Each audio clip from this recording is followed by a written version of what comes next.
In this video, I'll show you how to remove a person from an image in Photoshop. If you found this guide useful, then please consider subscribing, and once you've done that, then please consider leaving a like, and let's get right into this guide. Firstly, go and add the image which you want to go and remove the person from to Photoshop. Then the second thing we need to do is go over to the right hand side to our layers, and what we want to do is just go and duplicate the layer, just in case we go and do something wrong. It's easy just to go and duplicate it. So right click on it like so, and then go and tap on duplicate layer, and then tap OK, and as you can see, we've now gone and duplicated it.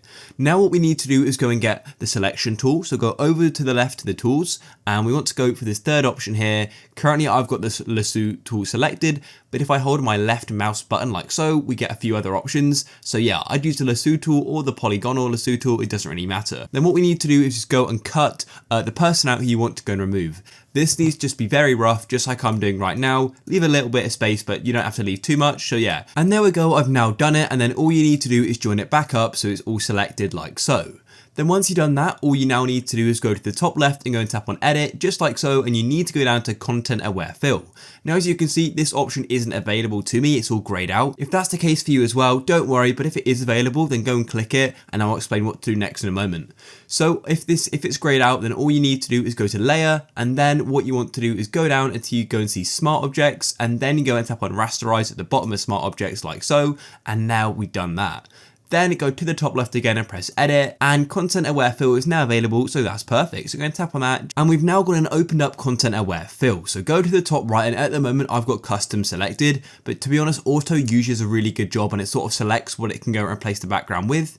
And then as you can see, we can go and see the preview, and it's done it perfectly.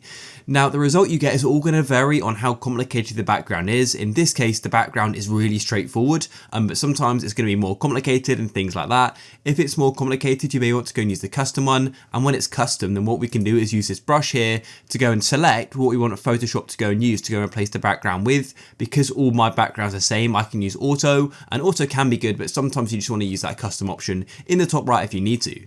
Then once you're happy with it, you can then just go and tap OK in the bottom right like so, and there we go. It's then going to go and create it, and as you can see in our layers, it's basically gone and created a layer part of it.